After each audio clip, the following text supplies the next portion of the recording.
parenting is a skill, and it's a very specific skill. There's so much more I could achieve. There's so much more life, fulfillment, joy, happiness, peace we could have. No human being wants to be controlled. We're trying to be centered and balanced and in the middle. We lead, we guide, we set boundaries and safeties. It's our role to pass on the best legacy of good parenting to our children. Ladies and gentlemen, welcome to the Extraordinary Family Life Podcast. We're your hosts, Greg and Rachel Denning. We want to share as many strategies as possible and as many angles as possible. Yes, so that we're not only are we understood, but that we cannot be misunderstood. But it's so hard to not be misunderstood because every one of us is operating through our lens. We're talking about, for lack of a better phrase, attachment parenting. And I really do feel that this is the key piece that so many parents are missing. This is the foundational piece that we have used that has made all of the difference in our parenting. It's the very reason that we essentially eliminated tantrums from our life. You know, I had one mom respond. They were like, wow, you haven't had tantrums for 16 years. And the reason, if I could sum it up, the reason why that's happened is because of attachment parenting. Like that is the style and the approach that we've used to be able to get those results, which has also prevented teenage rebellion. I want to point this out emphatically. Parenting is a skill, and it's a very specific skill that literally has very little to do with how good you are at other things. Yeah. And how good of a person you are. It's independent of that. It is a very specific skill. You might be really, really good at marriage and suck at parenting. You might be really good at tennis and suck at parenting. Or you business. Might be great in business and you just can't parent. Or great with people. Right. And you still suck at parenting. Yes, exactly. You might be great in leadership and management, all this stuff, and you're just not parenting because parenting is a very, very specific skill. Well, and so that's why we're getting so detailed in it. And so you and I, consistently got better and better and better at parenting. That's why we got the results that we did, not just because we were lucky with the kids that we got. We want to make sure in this episode that we clarify things so that we're not misunderstood. Because the more you can talk about a subject and look at it from all different angles, the better you understand that subject.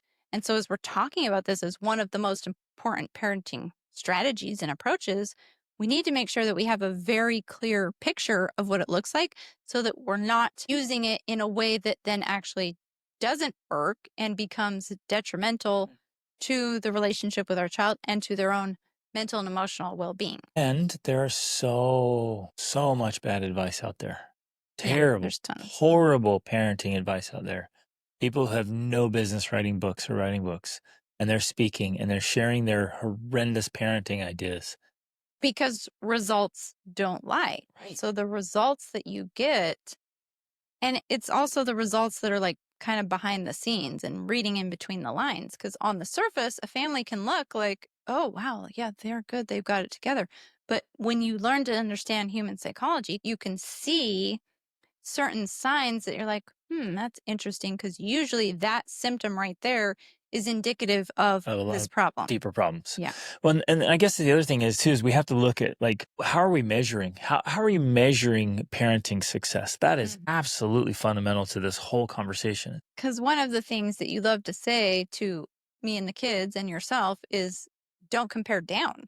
You know, if you're sitting there thinking like, wow, look at everyone below me, and not that it necessarily has to be in that light or the approach, but if you're looking around and thinking, I'm doing pretty good here, look, compared to everyone else, exactly, quote unquote, below me, that's not a good measurement of success. It depends on how you define it. But if you look up at the best parents out there and the best families with the best relationships and the best outcomes, then you realize like, oh, wow, and this is meant to be done in a way that inspires you, not makes you feel like trash, right? But like, wow, there's so much more I could achieve. There's so much more life, fulfillment, joy, happiness, peace we could have. That's amazing. That's what I'm after rather than, I'm doing pretty good compared to the neighbors, right? Start redefining how you define success. And as I hear you saying, Rachel, that, what we're referring to as attachment parenting, that is the key difference in the quality of the relationship you have with your children and will have with your children. Get this right, and you'll have a fantastic relationship. Get it wrong, and it'll struggle at best. Again, you have to define it for yourself, and I would say raise the standard. In almost every case, I'd say we could all raise the standard a bit and make sure it's solid, because if we think, well, no, we get along, of course there's fighting, all families fight. No, that's not true. And well, there's bickering, it's always gonna, no, it's not. We have to Sibling rivalry. yeah, And none of that crap. tantrums, Just teenage because rebellion. it's common, well, I guess that's the point. It's common. It's average. It's mediocre. Mhm. So all that garbage that all of your neighbors are saying it's normal. That's what kids do. No, that's what unhealthy kids do. If you look around at the results that most parents have and you think, I don't want those results, which is definitely something I've done, I want results better than that, then I'm going to look at what other parents are doing and I'm probably going to do the opposite. Because in my mind, because I put together cause and effect, saying, oh, parents are doing these things and it's getting these outcomes. That's what they're getting, right? So I'm going to do something different in order to get different outcomes. And that's kind of our whole underlying approach. Okay, so let's get into what we do not mean when we're talking about attachment parenting, because that is going to help us make this definition and get really clear about what it actually is and what we actually mean. So we received an email, and I'm going to read parts of it because I don't want to give away too much information that is personal. But it says, I do want to say, and you probably know, that any way of life that is good in principle, and in this specifically, she's referring to attachment parenting, can be twisted and mangled by broken people, especially parents. Absolutely. Yeah. True. And I guess that's why we're doing this episode in particular, to say, hey, Exactly. let's make sure this gets applied well. Correctly. Effectively. So if you personally have attachment disorders, Which, here's the surprising news. Haha, most of us do. right? Exactly. So you have to recognize what yours are and make sure you're not overcompensating Right. or undercompensating. If your parents did something off or you're struggling, you feel empty, you're like, well, I feel empty, so I'm going to make sure I smother my child. Right. Right. And that's really literally what happens. You're like, I feel empty, so I'm going to smother you. Well, it creates the same emptiness. It's just a different strategy. It's a different tactic. Different form. It doesn't work. I often think of the pendulum, and when a pendulum swings, it goes from one extreme to another. And that often is what's happening in our parenting relationships. We are going from what our parents did and then swinging way over to the other side and doing something completely opposite. When what we really need is the middle way, right? Kind of like Buddha talks about, or the yin and the yang. Like we have to find the middle and do the balance of the yin and yang. That's where we find the right application of the approaches that we're trying to implement. So one extreme on one end or the other is not what we're after. We're trying to be centered and balanced and in the middle. Yes. As is always the case, the outcomes we want, the results we want are earned. Attachment is earned. Not forced, as we'll get into in a Exactly. minute. So you can't force it. What happens is we think, oh, there's a challenge here. There's a difficulty. I'm going to make this happen. And we try to force it, and it obviously creates the opposite effect. It's the same as I want my kids to be good kids, to be obedient kids.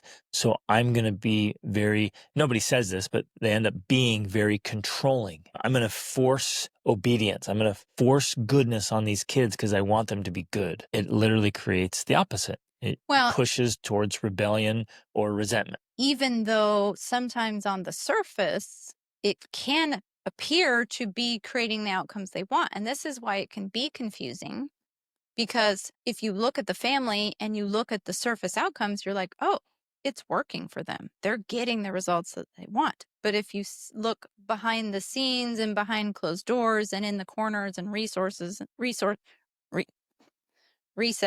and dark places, you see there's a lot of problems. Attachment disorders. There's mental and emotional trauma, illness. There's a lot of this going on behind the scenes, and then parents are wondering, well, why is my child struggling with anxiety or depression, or why aren't they more resilient? Why aren't they more confident? a lot of those issues are stemming directly from these techniques that may appear to work on the surface, but are really causing this damage behind this door, those doors. And even, well, there's another challenging situation we see often is that the youth or young adult, or sometimes even full-grown adult now, they would never, ever say it to their parents, but they tell you and me often, like, I can't stand my parents. I want nothing to do with them. I don't like, and sometimes they're like, I hate my parents. I literally hate my parents. But the parents don't know that. They don't know. They think, we're winning. We're great parents. This is fantastic. Our kids are doing this and that and the other. And the kids are like, no, I can't stand you. But they never say that to them because they're just being kind and thoughtful. And they comply with the parents. When they're around the parents, they do the things, they say the things because they don't want to, they don't want to have to deal with it. But as soon as they get away from them, they're like, I'm going to do whatever. I'll do the opposite. I can't stand my parents. And so parents who think they're winning are losing because they're getting superficial feedback. And then unfortunately what we see happen is what we call the train wreck, where something becomes a catalyst that blows it up, and there's a suicide attempt, or there's a crime, jail, terrible addiction, arrest, addiction, these horrible things that happen, and parents are like, what happened? I thought things were going so well. And, they end up talking to you and you're like, well, yeah, here was the warning signs, here, and here, that we know leads to this train wreck. But if you don't do something about it before, well, then you don't know it's a problem until it actually becomes a big, major problem. And so our approach is always like, well, no, let's spot the mile markers. Let's spot the red flags along the way so we can prevent those big things from happening, because we notice and we know what happens to lead up to those. That's where we want to work. Our area of focus for us, and what we try to teach to our clients, is always focusing on the early warning signs to prevent those things. Hey there, this is Greg Denning. We want to reach as many people as possible and help as many families as possible with these conversations. And we want to keep this podcast ad-free forever. You can help us do that by subscribing on Spotify or Apple Podcasts or wherever you listen, your favorite platform, and on YouTube. And leave a quick review and share your favorite episodes with friends and family. It makes a big difference. Thank you for being a part of this very important movement. But let's go back to her question. So she's saying essentially that her mother was adopted. She adopted her sisters. One of them struggled with attachment. And she did something, which she hasn't gotten to yet, that she won't forgive her for because she thinks it's not the right thing. And what it was she forced cuddle time with my sister, who would be screaming her head off until the child, her sister, submitted in silent defeat. It was my sister's therapist that suggested it, and it was called holding time. Now, this is so fascinating to me, because when I was either a new mother or not yet a parent, because we adopted our first, and Greg and I lived in this tiny little farming town in this tiny little place in Utah, and I would every week go to the library and check out tons and tons and tons of books on birth and parenting and homeschooling, like everything I could think of. I would have a whole stack. I would bring them home. I would read them all, and then I would take them back. One of the books that I read, and for whatever reason it really stood out to me, was called Holding Time. It described this scenario that she's talking about. The whole premise of the book was, in order to bond or attach with your child, you would hold them until they submitted to you. So you would, if there was something that happened. Wait, that's a bad idea. I'm going to throw it right there. Really bad idea. Wondering where I'm going with this. And before you turn off this episode, no, that's a bad idea. And now the idea was, though, that it would create a deeper bond between parent and child, because the child would be upset. The parent would hold them and would keep holding them as they got more and more and more and more and more upset, and would not let them go until they finally stopped trying and gave up and submitted. And then at that point, supposedly the deep bonding was supposed to happen. Now, this doesn't work on so many levels. Like, the psychology behind this is just, it's insane, messed. But that should be obvious. So I want to just point out that it's obvious. Maybe it's not to some people. But that's why I want to point it out. It's like, no human being wants to be controlled. Yes. No human being, even babies, No human being wants to be controlled. We Right. are born with a desire for freedom. So when you control them, when you force any human being, ooh, it is either going to inspire fight, rebellion, or deep resentment. So Yeah. when the child's not, and think how just psychologically that disturbing is, because It is the very. child's so small. So you take a, I don't know, 3-year-old, You're larger and than them. you hold them. So there's no way, you're so much stronger than they are. Mhm. There's nothing they can do. So they're just defeated.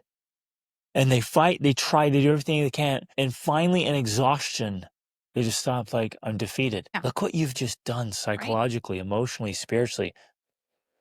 You're killing their human spirit. Yes. Basically. It's insane. Like, it's very, very, very disturbing and very sad. Okay. So the idea of holding your kids for attachment is phenomenal. I love that. Okay, We yes. love holding our kids. I hold our kids all the time, especially when they're little. Yes. That's a wonderful thing, but you don't force it. Right. You don't say, oh, this kid doesn't like me or not attached. So come here, child, and I'll hold you until you attach.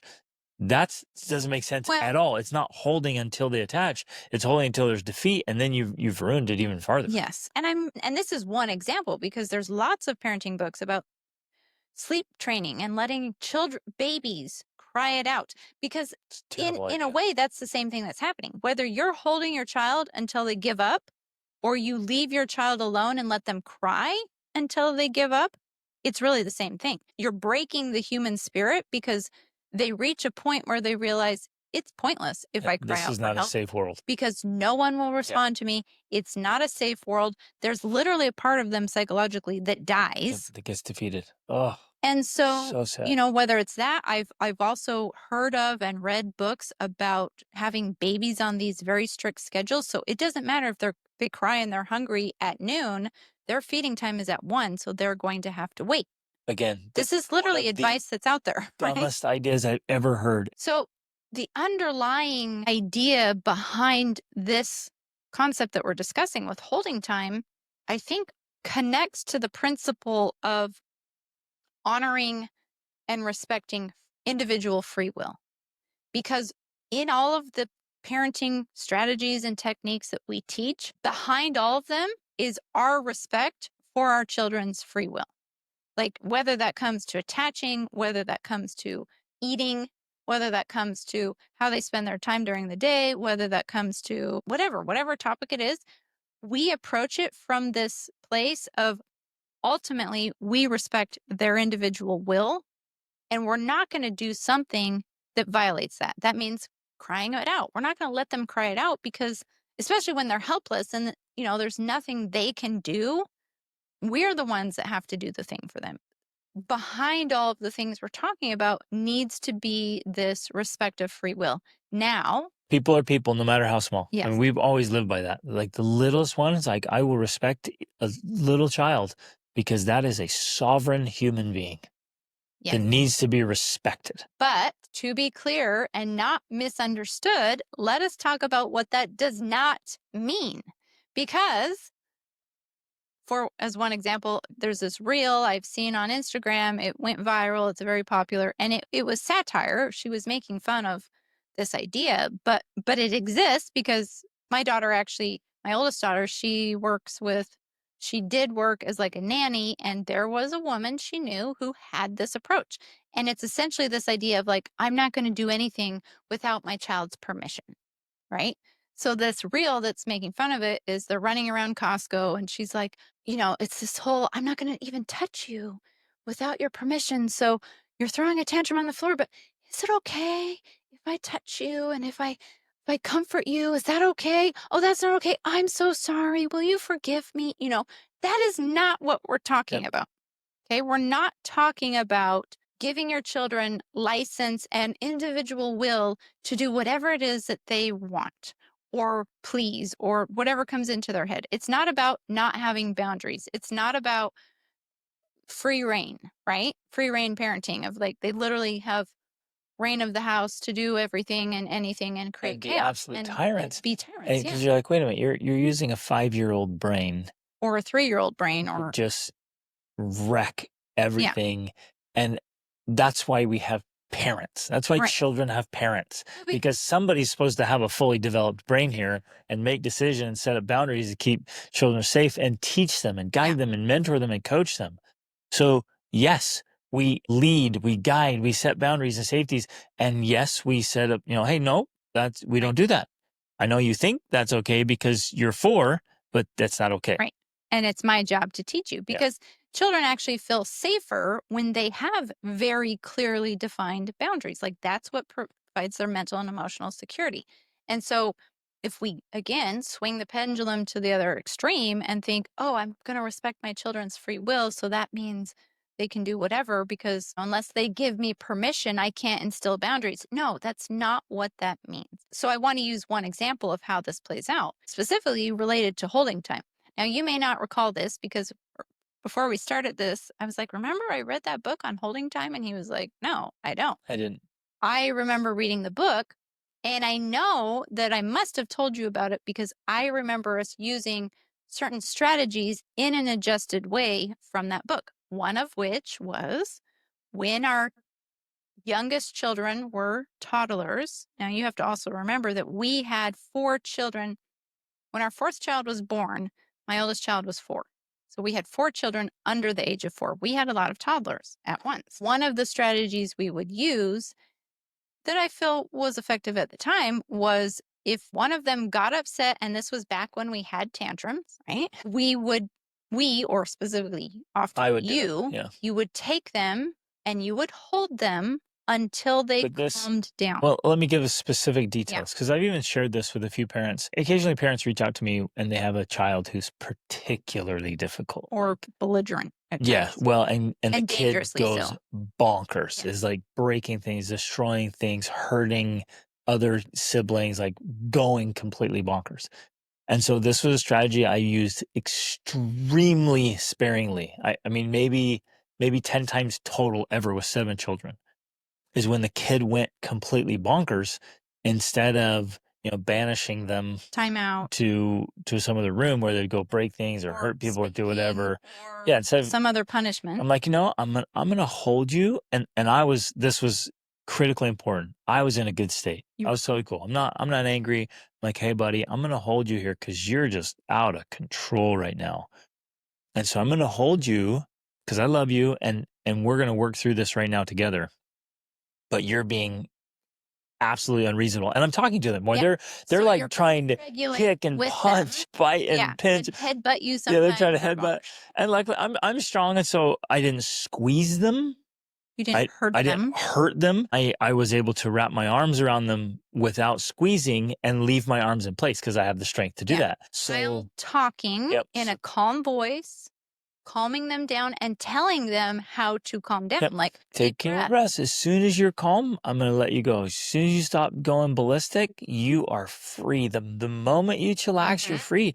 You're just out of control. So take a couple deep breaths, calm down, and you're good. And they would. It only took a short time. They were just like, when they realized, like, hey, I'm serious here. Like, you're out of control. Like, you're going bonkers, kiddo. And so I'm going to hold you until you calm down. And they would calm down and let them go. Boom. Yeah. It's that. So it was never like 5 minutes of me, like this wrestling match, squeezing, threatening, angry, upset. And every time they would calm down, and then they would hug me. They would want to cuddle. They'd climb back up on my lap. And it was like, they're like, okay, I'm calm. And then they're calm, like, okay, come here. Then they wanted me to hold them in love. And it was immediately like, they went from being held to like chillax to, oh, can I hold you now? I'm like, yes, of course. And that was just amazing, real bonding. Right. That tactic was extremely rare, and only when the kids lost their bananas. I mean, they were bonkers. But I do remember with some of the kids that there was a period of time where you had to use it, let's say 3 or 4 times in a row over a period of, I don't know, 2 months. And that was enough to help them learn how to regulate themselves better, so that then the need for that was prevented, if that makes sense. Exactly. So that's one of the boundaries we're talking about, where if you do have these boundaries in place, if your kid pushes up against the fence and they realize this is a fence and dad's going to hold me physically to resist me or to control me until I control myself, they learn to control themselves before they ever get to that fence, right? And I think that was only with maybe 2 of our kids. Well, yeah, because So out of 7, thing just is 2 of them had that kind of right. personality to just go all out. But I also think that, well, one, of course, our own parenting strategies improved. So we were better at attachment and we were better at preventing meltdowns. Yep. And because if the older kids learn something, it's like then it gets passed on to the other. So it's like it becomes a part of the family culture. And so those techniques aren't needed as much because the family culture is already established. Yep. Now, if you already have a child who is crazy like this, then you might need a strategy like this and you might need to do it for a period of time, especially if they're older, so that they learn to understand that, yes, you have boundaries. Here's the boundary. And if you hold those boundaries, they learn to respect them. And more importantly, they feel much safer. Almost every And time trust now you more. yeah. Almost every time now that, parent comes to me with a child who's just kind of uncontrollable and out of control, I can't think of a single exception where it wasn't related to sleep and food. And lack of attachment. Well, yeah, yes, but the primary factors were Yeah. sleep and food, and we didn't know that, back then. We learned all this stuff, like, now anytime it comes to me, is like the very first factors for any kind of behavioral stuff, we're gonna look at sleep, make sure they're really getting enough sleep, and very often they're not. We're gonna make sure they're eating good food, very often they're not, and then we're gonna say, well, how's your connection with your kid? And Like, how much real attention are they attachment. getting from you, Yeah. basically? Exactly. Yeah. Okay, I'm going to continue with her email. So, it was called holding time. We went off on that. And she says, it was horrific.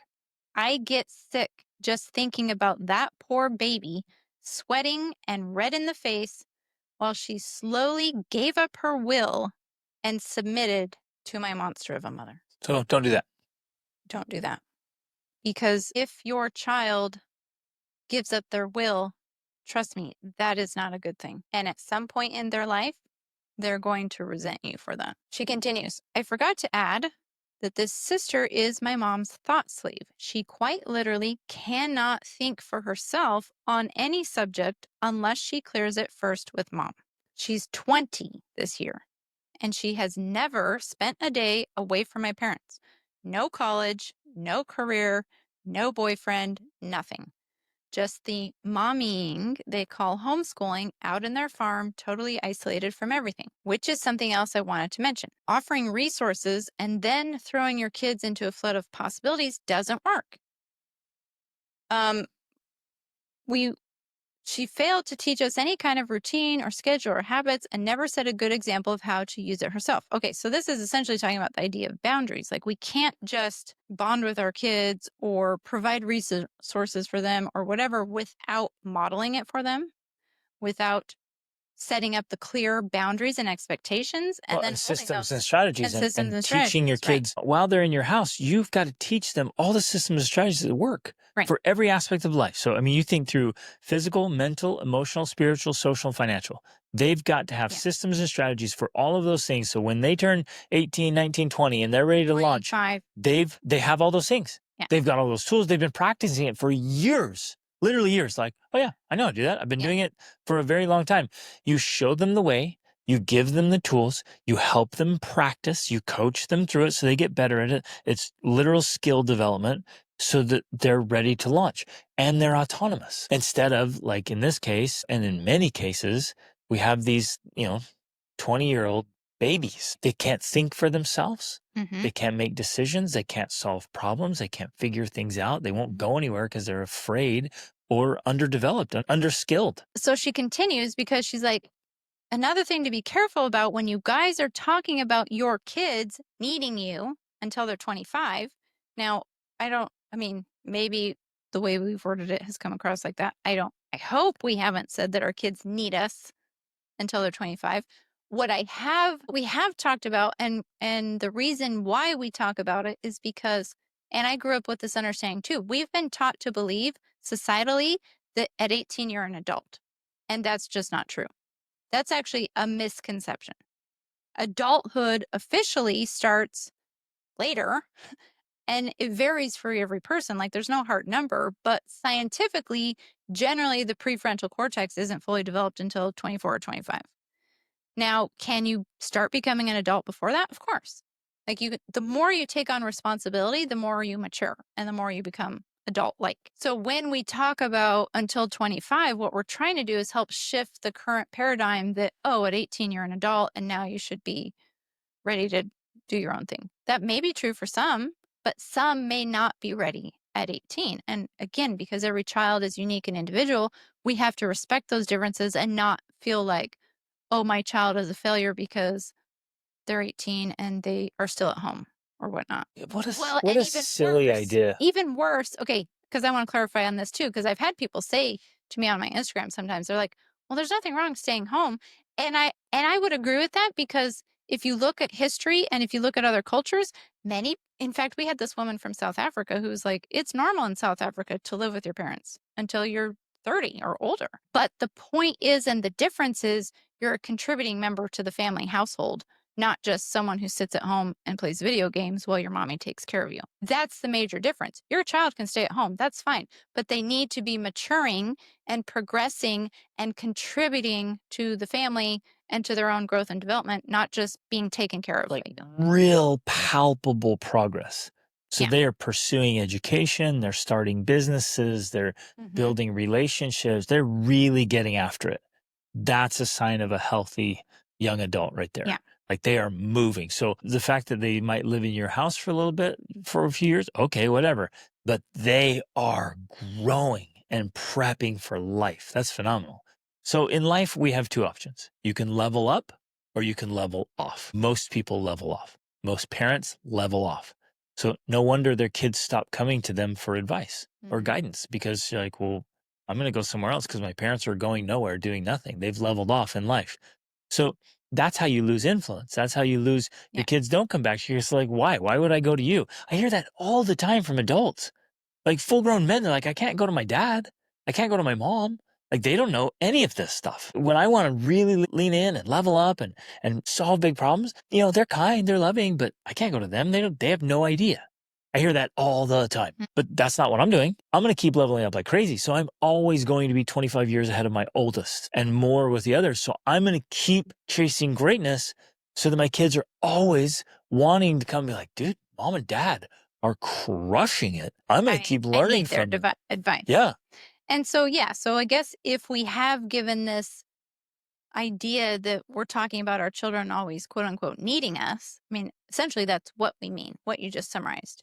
Our kids needing us or wanting advice from us is in that mentor-mentee relationship throughout life, which is how life ideally is meant to be lived. I want to be useful. I want to be helpful. Yeah, I want to be leveling up so much that I'm a resource to them if they want to learn what I'm learning, what I'm experiencing, all the trial and error I'm doing for all those years.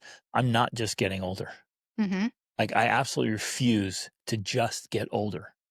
I'm getting better. I realize that all of us in the entire world basically are coming from, because we're all human, backgrounds, imperfect childhoods. And the goal in my mind is to continue to increase that knowledge, the understanding, the skills, so that we can become better and better and better parents generationally, so that each generation gets even better.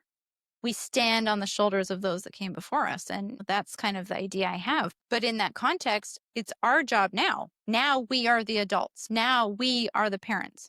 And as the parents, it's our role to pass on the best legacy we can of good parenting to our children so that they can build upon that and we can have even better relationships and change in the world to make the world a better place. Amen. Get the skills, very specific parenting skills, and it makes all the difference. Totally alters your outcomes. Gets different results. Love that. This stuff is awesome. It's so needed. The work we do in our homes is the most important work there is, and it will be the most rewarding work as well. And it can be lifetime work. If we do it well, we'll keep a good relationship with our children for the rest of our lives, which is what I want. And enjoyable work. Yeah. It doesn't have to be unpleasant and yes, horrible. that's And what kills me. Too many people, too many parents, I think it is. It's just terrible I think burden. they feel like parenting is miserable. Yep. And it doesn't have to be that way. I honestly I love being a parent, and I Same. find it to be enjoyable work because I've gained the skills that makes every day enjoyable. Yeah, I love being a father. Beautiful. I Yeah. love mentoring my kids.